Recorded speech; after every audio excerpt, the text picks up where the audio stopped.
Michel Saloff-Coste, professor here at the Catholic University in Lille. You do future studies. How do you do that at a university? Oh, first, that is a new direction that we develop.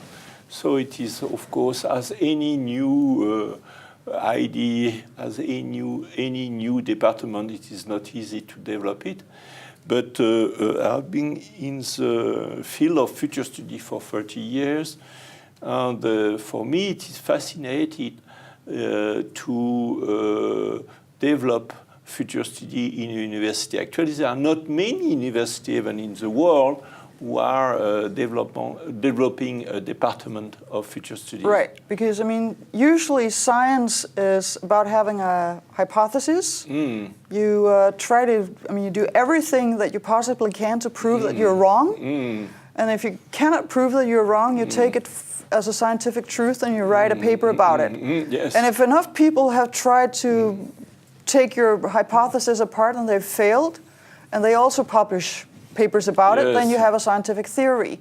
Yes. So how does that apply to future studies? I mean, you can't travel out into the future and test your hypothesis and go back and tell the rest of the world whether you were wrong or not. So what do you do? Yeah, that is very, very good question. Usually, future study was used to make planification.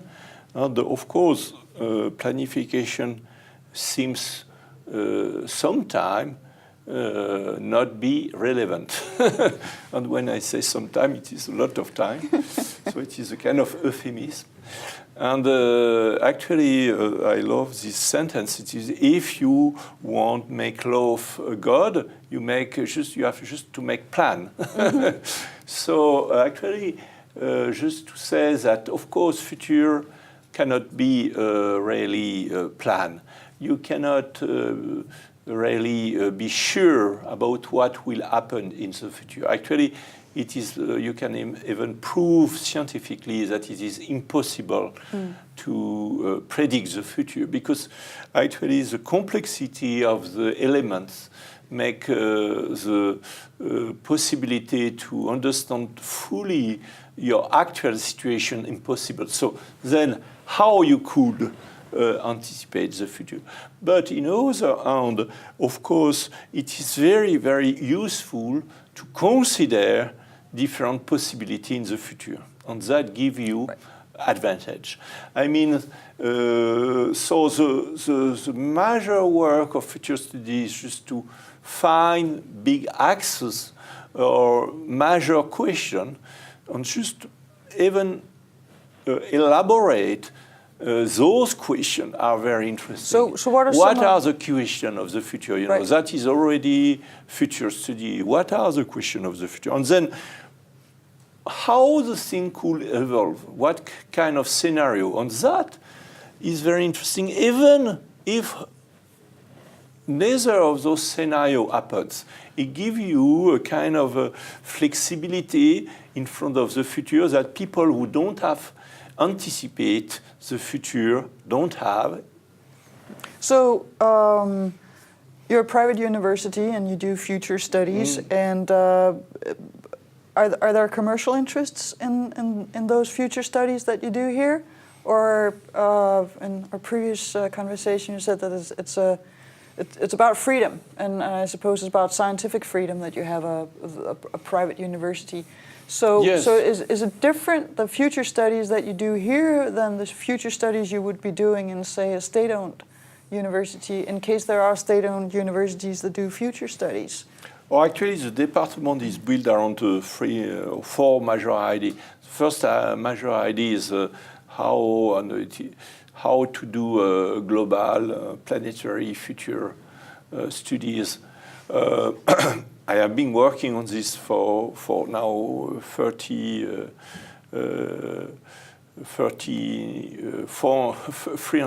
years. So it is a long story, and I continue, and it is fascinating to do it in the context of a university. So that is the first act. Then there are a more focused question is the future of education. How will evolve education? And then you have also a fascinating question I love is the paradigm of the future, because most of the people do mistake about the future because just they consider the future will be in the same paradigm that the kind of life we live right now. And actually, the past have proved that most of the change comes from the fact that people change of paradigm. For example, if you look at the feudal time, what does it mean to think about the future? Perhaps just think about the future. What will be the future of the horses, right, or what will be future of my my arms, or my feudal lord, or my future lord, and all this disappear. And we are in another civilization, kind of civilization, and so the major issue is not only to think about the future in terms of our actual paradigms, that to think what could be the next paradigm, and then begin to imagine a future inside a new paradigm. Right. One of the books that have come out recently is Shoshana Zuboff, I think her name is Zuboff, book about surveillance capitalism. And in that, she uses the example of when cars were being invented and entered the streets. People were describing them as horseless carriages. And because it was a question of meaning making. The concept car, I guess it was called an automobile, like a self mover. But it did not. It wasn't meaningful to people because they were used to horses and carriages. Yes, yes. So she talks about this horse and carriage moment in our own time, where we're using the concepts of today in order to struggle with the future, where we're going to need entirely new concepts in order to just navigate the future that will be. Are there any such concepts that you see are already there, but that our general culture does not have any words for? Yes, I think connected to what you explained, Bildung and the Nordic secret, and I think the major issue is how you build a Bildung, the ability of people to build meaning, not only in one paradigm, but with different kind of paradigm. How you build a discussion, a true discussion, but without being in the same paradigm. Because actually, we have a major issue is, of course, Europe, how we work all together in Europe, because that is important.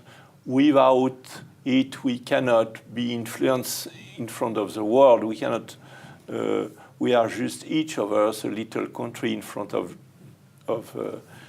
America or China. But there are also the question even more more depth is the fact that we are in a global economy, and ecology have no frontier, pollution have no frontier. So the future of the planet depends on our ability to build a conversation, really a deep culture, a culture of communication between different paradigms. Because as you explained very well in your books, the paradigm, even the German paradigm, the German epistemology is not at all the same as the French epistemology. So the question, of course, very few people really participate to create a common sense in each culture. Actually, it is 10, perhaps 20%. But then even less is a part of the population who are able to speak on a meta-paradigmatic way and really have a conversation with Chinese people, with other reality kind of center, value, belief system. So I think we need to develop a new kind of education, a meta-paradigmatic education, who could bring to the entire population of the planet the ability to speak together. If we don't build this very quickly, we will disappear as a species, I think. You know what? I think we should end it at that, because I share that view completely. So thank you very much. Thank you, Lene.